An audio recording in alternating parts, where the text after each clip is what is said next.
That moment, I knew I had to let go and I had to trust him no matter what. And I went to the backyard and I fell to my knees. And for the first time, I think it was the very first time ever in my life, I really surrendered my will to God's will.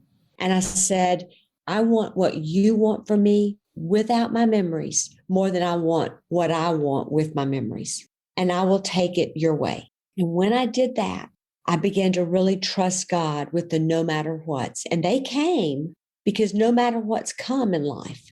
But this time I was walking with him, not away from him. And I gave up alcohol because it wasn't good for me. It wasn't serving me at all. And I gave it up and it became a new Marcy walking forward. Never got my memories back, but I was different. Welcome to Business with Purpose. I'm your host, Molly Stillman, and this show is all about bringing you the stories behind the brands, the companies, and the small businesses that are changing the world.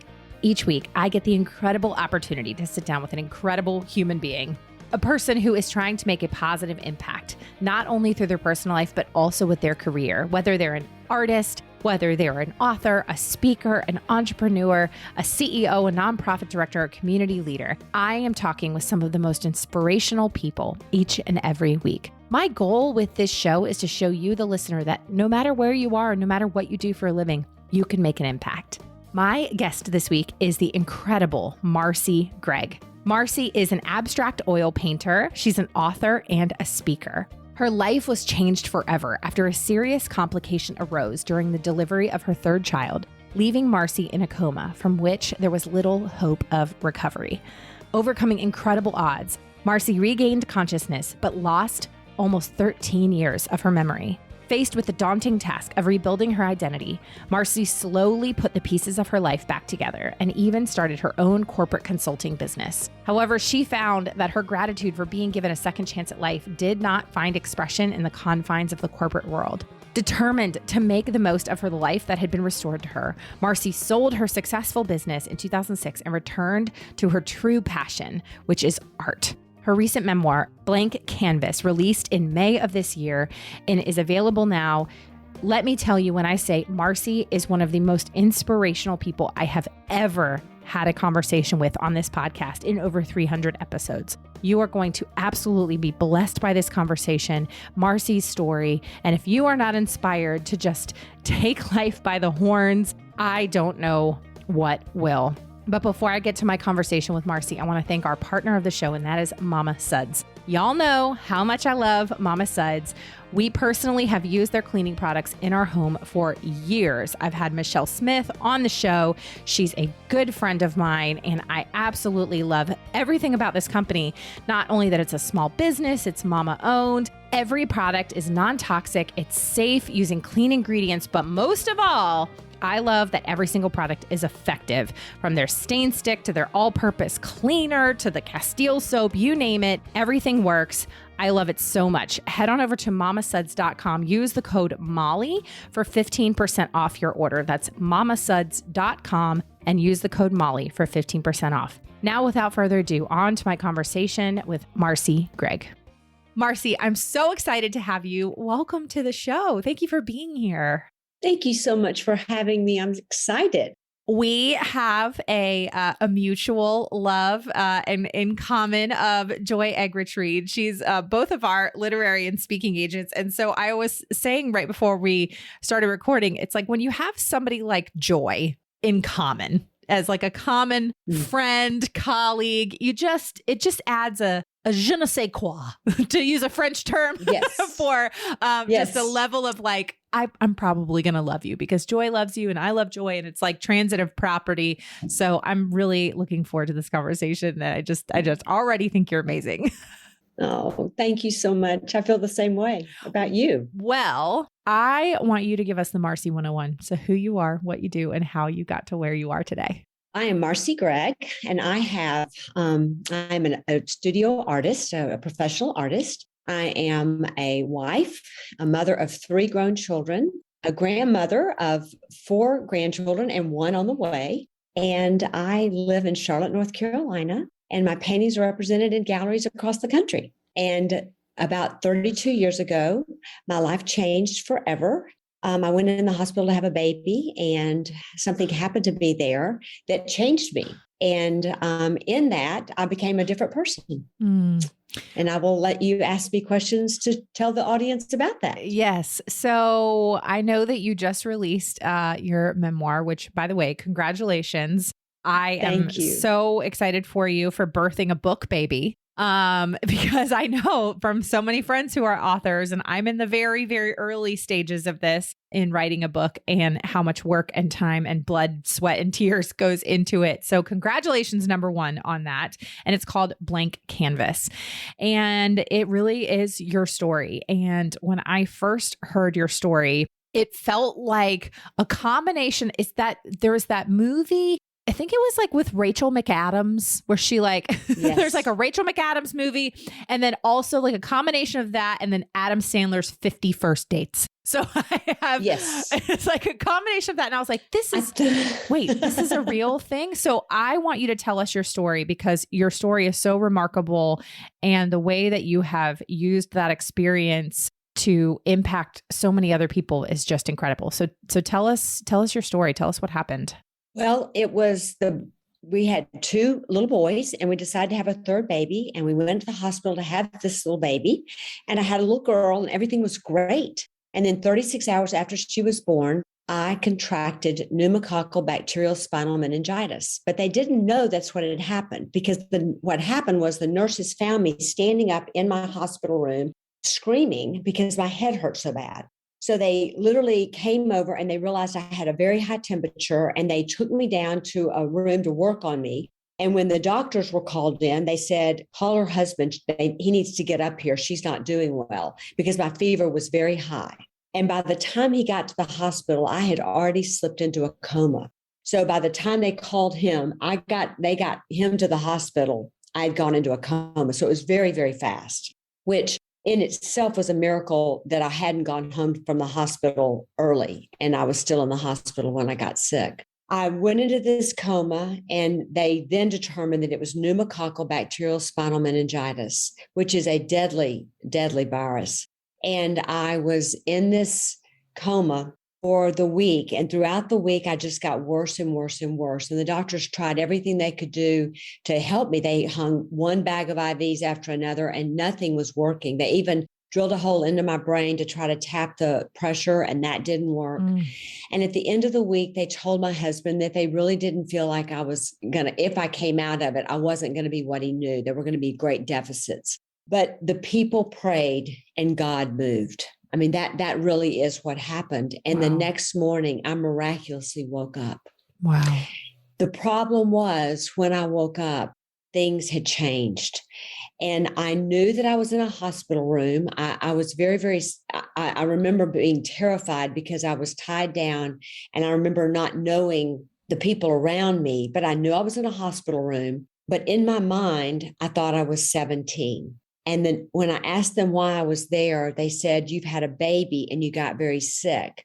And I knew that I was not able to have a baby because I was a 17-year-old. That was not possible. And I said, you've got the wrong patient. I'm 17. And all of a sudden, a man came in, and he leaned over me and kissed me. And that was my husband, but I didn't know it. I thought he was a doctor. And I literally pulled away from him. And then they told me that I had 3 children. So I had all of this information coming at me from every direction. Yeah. And it was just horrifying. So that was what happened to me. Oh my goodness. Okay. So I have a couple different questions, because, I always hear about, and I remember like when I went to college, like I got a meningitis shot. Y'all remember, like, isn't there like a meningitis vaccine? So what's the difference between like the kind of meningitis you get like in college, but that they vaccinate against, versus what you contracted, and how did you even contract it? Okay. The one you get the shot for, it's a viral, and I had bacterial. Okay. And bacterial is what happened to me. Was I had a sinus infection when I went to the hospital to have the baby. And I didn't know it. I thought I had a cold. But when I was pushing her out during the actual delivery, it blew the bacteria from my sinuses into my brain. So the bacteria went into my brain, and that's what caused the infection. Okay. So I basically had blown bacteria in there. And you said that it is an extremely deadly form. And so obviously the chances of you surviving it were rare in and of itself. And what were the doctor's primary concerns of when you were in a coma? You said that they had said to your husband, if she wakes up, she's going to be totally different. Was memory loss even on their radar? I don't think they were thinking memory loss. I think they were thinking my brain had been so swollen for so long. They didn't know what deficits what it would be affected in my brain. Would it be vision? Would it be hearing? Would it be paralysis? They just didn't know what had been damaged in my brain. So, because the whole brain was swollen. So you wake up, and I can't imagine, that moment of you're waking up, you're in this, you're in a hospital, but you think you're 17. There's all these, like, the amount of information it's overwhelming me sitting here thinking about it 32 years later of just you being there and hearing I'm married and I have 3 children. And because you also thought, and this is, I know that from just from, reading your stuff, like at 17, you were still living in Texas. At the time, you're living in North Carolina. So you think you're in Texas, correct. You think you're in Dallas, yes, the overwhelm. So when they realized, one, how long did it take them to realize, okay, she's not remembering things? Like, was it pretty quickly? And then how did they course correct? Well, they pretty much recognized it pretty soon, because my husband recognized it. He saw it in my eyes when I pulled away from him. And he was just so full of grace and patience and love. And he just gently and slowly just kept coming back in. They took pictures of my children and put those all around the bed in the ICU so that I would have pictures of the children. They were hoping that would trigger my memory, but that didn't trigger my memory, because all I did was look at those and think, well, those are cute children that somebody else owns. They're not mine. I was like, what in the world? Yeah. But they kept saying, when your brain swelling goes down, the memories will come back. That was the famous mantra that they kept saying to me. So I believed them that would happen. I just didn't understand. That was what I held on to, that things would reconcile. I began to believe that things will reconcile as my memory swelling goes down. But at that point, I still believed I was 17.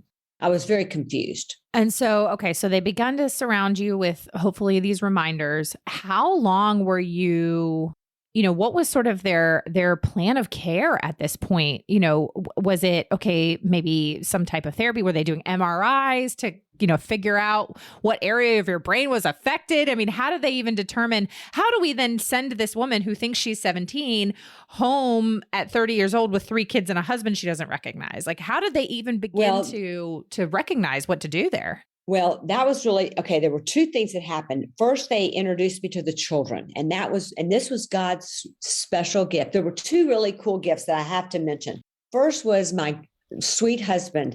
I knew him in college. He was 19 and I was 17. And when I went out with him on the first date, I came screaming back. And I remember this because I have the memory of 17. I remember coming back and running down the hall at the dorm and screaming, I met the guy I'm going to marry. Oh. So I remember that. And God let me keep that memory. So I knew Deb Gregg when he was 19 and I was 17. The problem was the man that was in the hospital room with me now was 32, and he didn't look anything like the guy that I knew when he was 19. He was old. Yeah. He was old. Yeah. So I didn't recognize him. So that was, but I did know him. So once I scaled through the being old and got to the inner Deb, I knew the guy. Yeah. And I knew him. So that was gift number 1 from God. Mm. The other gift was when they brought the children to meet me in the hospital room. When I got out of the ICU and I went to a private room, they brought them in to meet me. And they came in the room, and when they jumped on my bed and they put that baby in my arms, I knew they were mine. I did not remember the 6 years with my 6-year-old or the 3 years with the 3-year-old or having my baby. But I knew in my heart when I touched them that they were mine. Mm. It was God's gift. I was then able to nurture and love them because they were mine. Yeah. And that was God's grace. And I am so grateful for that even today. And that made me have this desire to go home. So the doctors began to talk about me going to rehab, because when it came time to go home, they said, we feel like you probably need to go to rehab and kind of get everything lined up and let your memory have time to come back and and learn how to do a few things and then go home. I wasn't going to have that. I was going home. I was not going to, no more, not doing that. So I was determined to go home. So I had to figure out how to prove to everybody that my memories were coming back in that hospital room. And I knew that. So when people would come to visit, and Dev would say, he never left. He stayed with me just nonstop. He and my mom did. And when people would come in to see me, he would say, hi, Jane. And I would parrot what he said, acting like I remembered her. And I would say, hi, Jane. And when he would say something, I would act like I remembered whatever they were talking about. And everybody thought my memories were coming back, and they let me go home. So that's how I got out of the hospital without having to go to rehab. Was it the dumbest thing I ever did? Looking back, probably. But I wanted to go home to where Dev was and to where the children were that I had just realized were my children. Yeah. Well, I don't think, granted, this is somebody who has not experienced this. Just being a mother myself and putting myself, if I'm kind of transporting myself to your position, and I'm thinking about what would I have done in that situation? I would be the same way. I'd be like, I'm not going to rehab. I want to go home. I want to be right. When you've experienced a level of trauma and shift in your life, the thing you need is stability. You don't need more. You don't need rehab. Right. I don't care what doctors say. I know maybe somebody listening is horrified by that, but no, I think that's the innate mother nature within us. And just while you were sitting there kind of describing that moment, and I love the way that you describe it as a gift of being in that hospital room. And, the children, I because I have a 6 and a 8-year-old, and I'm picturing in my head, them jumping on the hospital bed and excited to see mom. And that's this tension of beauty and the gift of it. And then I also was getting choked up hearing you think about and say, I don't remember the 6 years with my son. And I don't remember the 3 years with my son, and how devastating that is. But also the beauty of knowing and God giving you that gift of, you knew those were your children. And so how did you navigate that grief of, yes, losing 13 years of memories, 12, 13 years of memories is huge. But things the big things, your wedding day and then the birth of your sons, but then also the little things, how did you navigate the grief of losing those memories of your son's first steps or, snuggles in bed? I think about that, and I just, oh my gosh, I'm sitting here, I'm getting all emotional. I didn't do it well. Yeah. I prayed every single day because I was a believer. I had accepted Jesus as my savior early. Yeah. So I was a Christian. But I literally prayed every day that God would give me my memories back.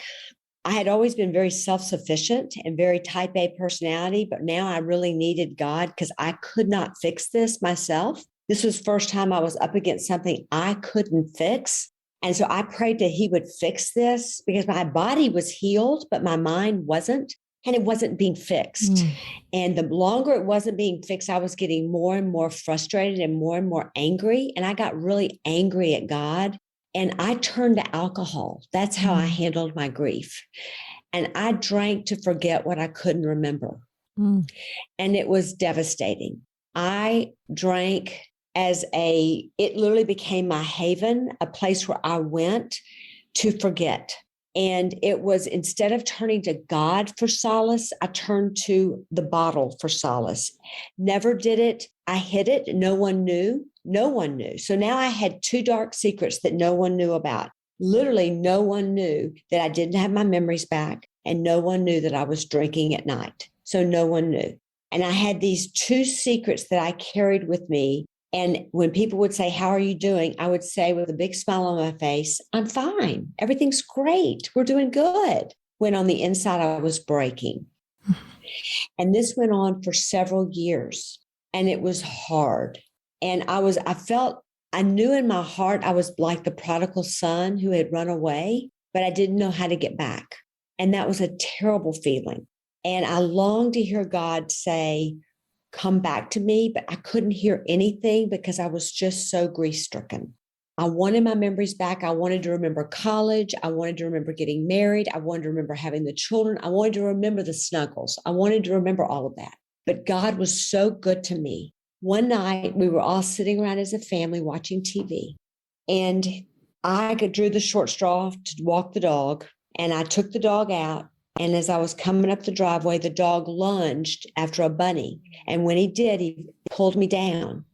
And as I got up, I had a perfect view. Literally, I was in a divine spot because I had a perfect view through the French doors where I had been sitting, where my family still sat.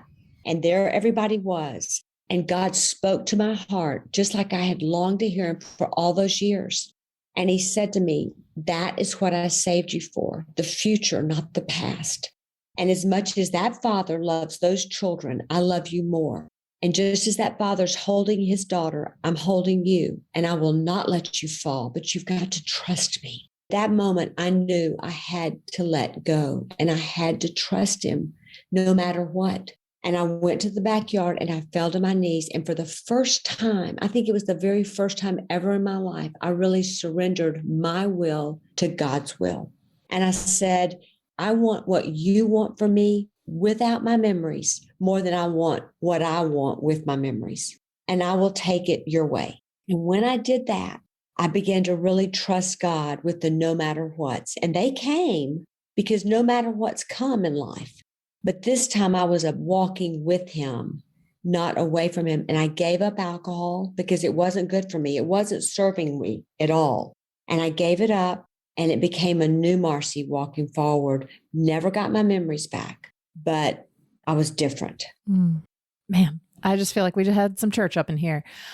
Marcy, I'm so grateful for your honesty and your vulnerability in sharing these deepest parts of your story. And while my own story is different, there are so many common threads in it that I connect with and relate to and really appreciate just the way that you articulate what you experienced and that sort of rock bottom moment. And while mine didn't involve, alcohol, or it didn't involve, losing my memories, I just think about like that when you come to that crossroads moment. And I had a really similar crossroads moment where I heard that still small voice of the Lord say, are you going to trust me or not? And I'd come to that conclusion of saying to myself, okay, God, I've been trying things my way for a really long time, and that's not working. So fine. I guess I'll give it a shot your way. And how from that moment, everything changed. And like you said, it's like, it's not like everything's been easy since that moment. It's not like I haven't gone through other tests and trials, but it's almost that moment of when you come to that place of complete surrender where you realize, okay, this is the moment that like everything changes from here on out. And so when you face adversity, when you face trials, when you face suffering, grief, loss, whatever it is, that then when you get to those moments, you already know what to do. And it's, you don't know like what the outcome is going to be. You don't know how it's going to all look in the end, but you know that if you take the path that in those moments, in those moments of trials, in those moments of tribulations, you have two choices, whatever it is. And that's, are you going to go walk towards God, or are you going to walk away from him? And, so when I get to those moments now, I say to myself, well, I've already done the other thing. Like I know, and I know where that ends me, and it's not good, and it's not good. So you have this moment out in the yard, which the way that you craft this story and the way that you share it, like in my mind's eye, I see it all. And so I know you're an artist, but like you're a painter with words as well. And so I just hear that and I see it in my mind's eye. And so you have that moment, you walk back inside. At what point are you then having that conversation with your husband of, hey, here's here's where I am, here's the truth of I didn't lose, I didn't gain back my memories, or, I've been struggling with an addiction or whatever it is. What did you do from that point forward to kind of begin that journey? Well, it was a couple of days later, and we sat down and I told him, and then I sat the children down and I told the kids, and just because I felt like I need to be honest with everybody. And that began a walk of honesty, because honesty was real important to me at that point. And I was going to be honest with everybody about how I had not been honest. And people began to learn that I didn't have my memories, and to the extent I didn't have my memories, and that I was, and the alcoholism became, some people knew immediately, but some didn't. And then as the story went on, people began to find out, because when you don't drink anymore, people wonder why you're not drinking. So that became a question. And then that's when one morning I woke up and had this desire to paint. And so that was when God brought painting into my life. But I just walked very slowly. I think that would be the description was I didn't take a step without asking God, is this where I should step? I was so careful because I did not want to make a mistake. I wanted to walk ever so closely with him as I was walking through those first months and even years. Just walk carefully. That was my thing. I'm going to walk with you, not ahead of you, because I had always been one that had just plowed forward. I'm not going to do that ever again. I'm going to take a quick break from our chat with Marcy to thank our other partner of the show, and that is Tradlands. Tradlands is an incredible, sustainable fashion brand that believes in clothing that you can live in now and love forever. Clothing that not only makes you feel like your best self, but also fits in a way that flatters. Their gorgeous dresses, pants, tops, and more are designed to move with you and throughout your busy days. Their Nico dress is my dress in a love language. Not only does it have sleeves, but it also has pockets. And let me tell you, you know how I feel about dresses with pockets. But I love how each and every piece from Tradlands is comfortable and it's stylish. They come in beautiful colors. I love my Nico dress in this beautiful magenta pink hue. But they also have classic neutrals like black and white and, gray. But one of the things that I love most about Tradlands is their focus on sustainability and creating small batch clothing that lasts. They never overproduce what they make and focus only on the highest quality materials. Check them out at tradlands.com/business with purpose. That's TRADLANDS.com/business with purpose and use the code MOLLY20 for 20% off. Now back to my conversation with Marcy Gregg. Talk to us about your painting journey, because I think that this is another one of the things that is so beautiful about how God has continued to write your story. And you mentioned how that was at that point you picked up painting, and you're still painting today, and how your art has been such an integral part of your healing journey. And not only is it just stunning and beautiful, but this artwork tells a story, and there's such a deeper story behind each and every piece and each and every brushstroke, because it's all connected to who you are and who God is and what God has done in your life. And I love to highlight, the whole reason that I started this podcast was I wanted to tell the stories of people who are using the gifts that God has given them to, the people that are stewarding those gifts well, and how they are using their gifts to serve others.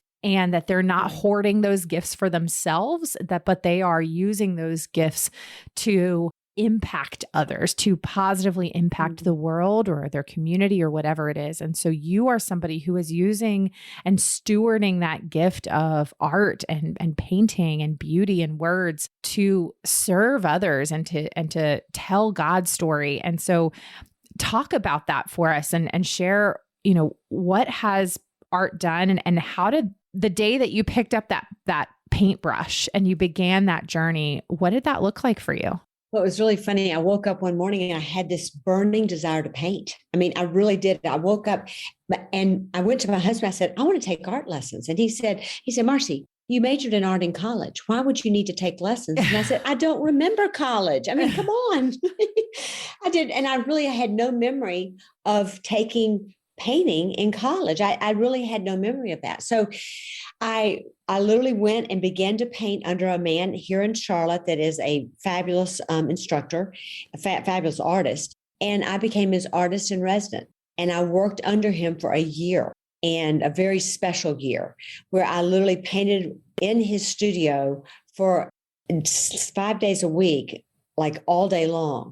And it was probably the most impactful year of learning for me.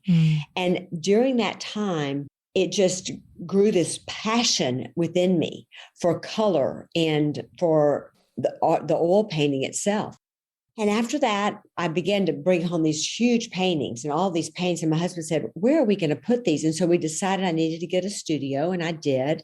And then before long, we realized it was becoming more of, someone bought a painting, and then before long, a gallery picked me up, and it became a business. I mean, it just happened. And I didn't start off thinking I'm going to be a professional artist. That was not how I started. I started out as a passion, but it turned out that it just it just happened. But the neat thing was, back in it was about 9 years ago, my dad was really sick, and I was going to Texas for him to be with him right before he died. And I went to my studio to paint a painting before I left to go to Texas. And I was going to paint a painting for Dad. And because I wanted to paint it, and I wanted to show it to him before he died. And so I went to the studio, and I mixed up some oil paint, and I got this big canvas, and I couldn't paint. I was so filled with grief because my dad and I were so close. And in my book, I talk about that, but we were really close. And I was so filled with grief, I couldn't paint. So instead, I painted on the canvas, I can do all things through Christ who gives me strength. I just painted the words in big, bold letters across the canvas. And it was in red paint. I'll never forget it. And I literally put it aside, and I ended up leaving the studio, and I cried all the way home. And I left the next morning for Texas to be with my dad, and he passed away. And I came back to the studio about a couple of weeks later, and there was that big painting with that verse. And it was at that moment that I realized, and God literally spoke to my heart, that will be your underpainting for every painting that goes out from this point forward. You will do my word. My scripture will be as an underpainting. And so I started in the mornings when I have my quiet time and I'm reading scripture, I find a verse and I put it on a sticky note and I take it to my studio. And when I start a new painting, that becomes the underpainting for the painting that day. So what I'll do is I will paint that scripture across the blank canvas. And then I begin the painting on top of the scripture. So every one of my paintings has the foundation of God's word, which is like life. Our lives are founded on his word. So that there is a part of it. And then if you came into my studio today, people will say, well, tell me about your studio. Well, if you came into my studio today, you would see canvases that some of them are finished, but there's some that aren't finished. And you'd say, well, that's not very good.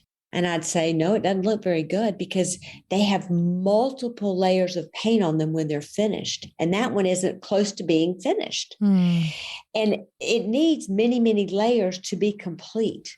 It's with every layer that the painting becomes what it needs to be so that I will eventually, as the artist, put my signature on it and say it is done. And one day when I was painting like that and finally put my signature on a painting, I realized that is what it's like in life.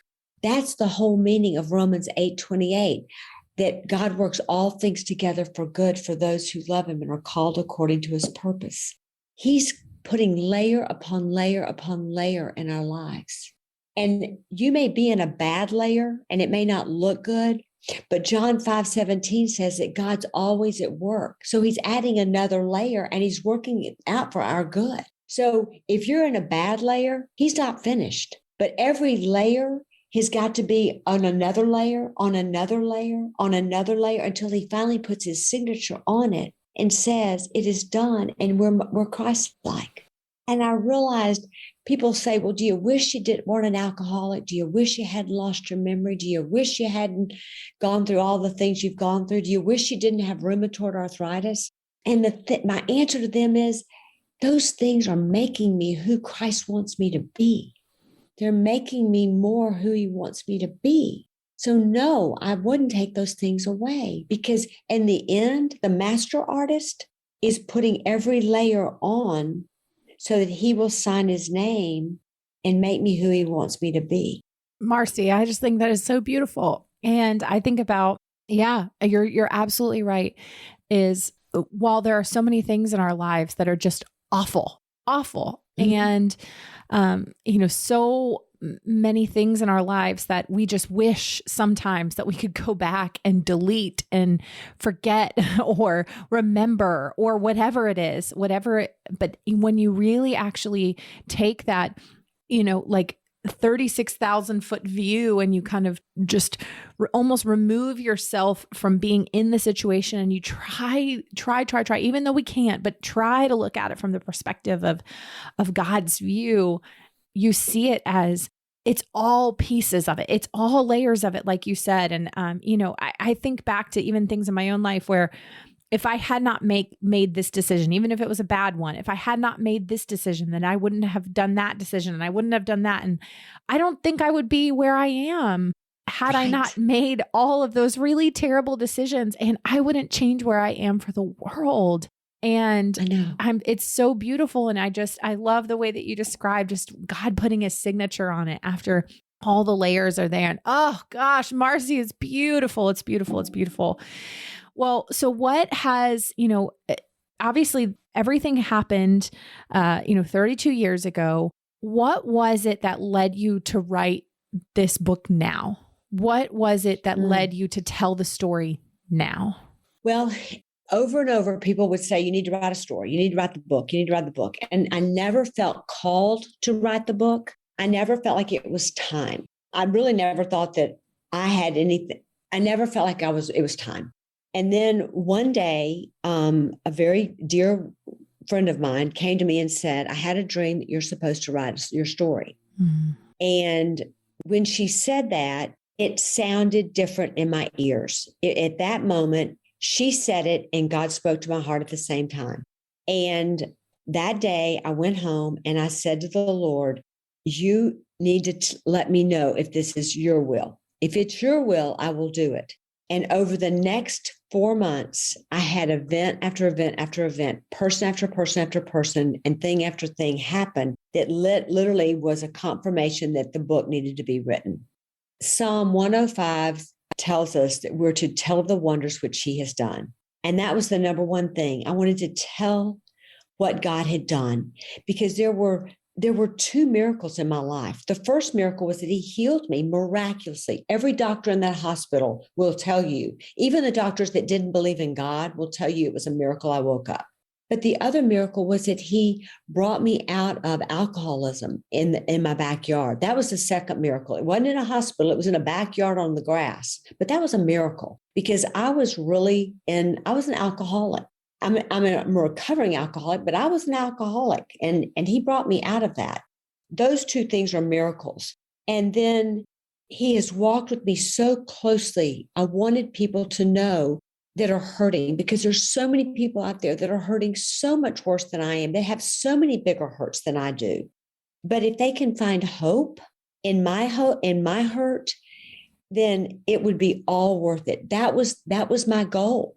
And when I thought, well, this platform would be a way to do that, and for people to understand that if they are in a layer that's hurting, there's the next layer that God's going to do. He's not finished. He's still at work. If I can get that message out there, so go for it, girl. That was it. And I was ready to do it. Amen, Marcy. Amen. Oh my gosh. This has just been such a powerful, powerful conversation. I bought your book and I am so excited to read it. And my prayer is that every single person listening to this podcast right now, open up your Amazon or go to your local bookstore and buy this book, Blank Canvas by Marcy Gregg. go buy it, read this story, share this story, because your story is impacting others. And the way that you just live and lead and share with grace and love and humility is so encouraging and inspiring. And so thank you for what you're doing, because you are stewarding your gifts well. And you are living out this beautiful life full of beautiful layers. And I now have also a life goal to own a Marcy Gregg painting. So that's now my new. So I don't know where I can buy your art, but I want to buy a piece of your art because your art is beautiful. Oh, thank you so much. Thank you. Thank you for having me. Well, before we go, Marcy, now is the portion of the show where we ask just some fun get to know you questions. So Awesome. Are you ready for the get to know you round? I am. All right. So question number 1 is, if you had to eat the same meal every night for dinner for the rest of your life, what would it be and why? Love salmon. So I would do salmon and broccoli and do you like salmon cooked a certain way? Like lemon, butter, garlic? I like it grilled. Ooh. I like it grilled. I love it grilled. My husband grills it and it's just delicious with a little bit of lemon. It's divine. Yum, yum, yum, yum, yum. Okay. Are you influenced by any particular artist, or does your art come to you, just kind of naturally? It just comes naturally. I love Cezanne. He's one of my favorite artists, but but his work doesn't look anything like my work. I just love him as an artist, but my art just kind of it really comes from the verses. And then I just put whatever the verse is, I'm inspired by that. And I paint what that verse speaks to me. So it really is the verse. And it kind of leads me where the painting's going to go. So it comes more from the verse than from another artist. I love that. Okay. So as I mentioned at the beginning, when I said that this is like a combination of that Rachel McAdams movie, is it, what it's called, like Valentine's Day or something? I don't know. Yeah. Something The Vow. like that. Is it The Vow? The Vow. Yes. I think it's The Vow. The Vow. Okay. So it's like your story's like the combination of The Vow and 50 First Dates. So inevitably, when a movie gets made about your life, and I'm kind of envisioning, was it like the Kendrick brothers or like Irwin? Is it the Irwin brothers or something like that? I don't know. They make the good Christian movies. The Kendrick brothers. Yeah. Okay. So when the Kendrick brothers inevitably make your book into a movie, and I'm just going to go ahead and speak that out into existence. Come on, Lord. Come on, Lord. Okay. So when the movie gets made about your life, who do you want to play you? Oh my gosh, that's wild. I don't know. That's a great question. Who do you think? Okay. So, I mean, like 30-year-old you, let's see. Almost like we have to think of 30-year-olds. I know. I'm like, who are the young actresses? See, I don't know the young actresses. Who are they? I don't even know. But I almost think like in a, okay, not obviously this would not be possible, but if we could somehow like make her young again and transport her back in time, but like a young Goldie Hawn, or maybe Kate Hudson, but she would be too old by that point. But that's where I'm thinking. Yeah. Okay. That would be good. Yeah. That'd be good. And I'll take that. Somewhere in there. We'll just go somewhere. She'd be fun. I know. She'd be so fun. And yeah. So anyway, so we're just going to. She's fun. So we're going to mark it down. We're speaking it. We're speaking it, Marcy. You speak it, girl. I love it. Okay. 2 more questions. Next question is, what is a dream of yours that you have yet to achieve? Wow. A dream I've yet to achieve. Wow, that's a really tough one. I would really love to speak to a big group in a big conference. Ooh. I'd really love to do that. That's going to happen for you. I believe it. I would really love to do that. That would be awesome. I would really love to speak God's word to a big conference. That's awesome. Okay. I love it. I'm cheering you on for that too. And I know Joy is as well. Thank you. And then my last question is the question I ask all my guests. And that is, Marcy, what does it mean to you to run a business with purpose? Well, for me, it's all about glorifying God. That's number one. So I get up every morning and I want to glorify him. So if my business glorifies God, I've done it.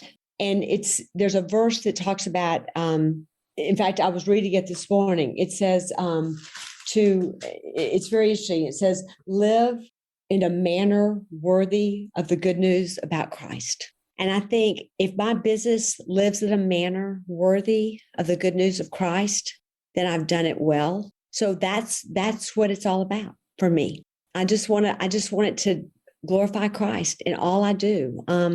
And I want people to see God in my art, and I want them to see him in me. That's it. So good. Marcy, thank you so much for being here. Thank you for what you're doing. Thank you for having me. And thank you for having me. Keep on doing the incredible work that you're doing. And I just can't wait to see you. Thank you so much for having me. Oh, you're wonderful. This has been great. Are you not absolutely inspired by Marcy's story? I love her so much. She's just one of those people that I could just sit down and talk with for hours and hours. She is an incredible human being. I knew you would love her. Be sure to tune in next week when I sit down with Josh Block. Josh Block is the owner of Block Imaging, and he has such a unique story. He is an incredible leader in the workplace. And this is really going to be a conversation for anybody who works in maybe more of a corporate setting, or maybe you're an owner of a larger company where you have a lot of people on staff, where you really want to create a place where people thrive and actually love coming to work. You're going to love this conversation. Josh is so kind. He's so funny. We had a great time. So be sure to tune in next week. But as always, I would love to know what you loved about this particular episode. Let me know on social media. You can find me at Still Being Molly or at Business with Purpose Podcast on Instagram or Facebook. And you can tag me and use the hashtag Business with Purpose Podcast. If this is your first time listening to the show, welcome, new friend.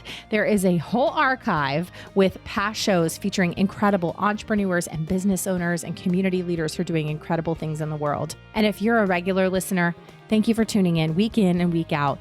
Make sure you head on over to whichever podcast platform you love listening to, whether it's Apple Podcasts, Spotify, Google Podcasts, wherever, and click that subscribe or follow button. And would you take a moment to leave a review so that I know how this show is personally impacting you? Thank you so much to the team at Third Wheel Media for producing this show. I couldn't do it without you. Now, as always, go do something good with purpose on purpose.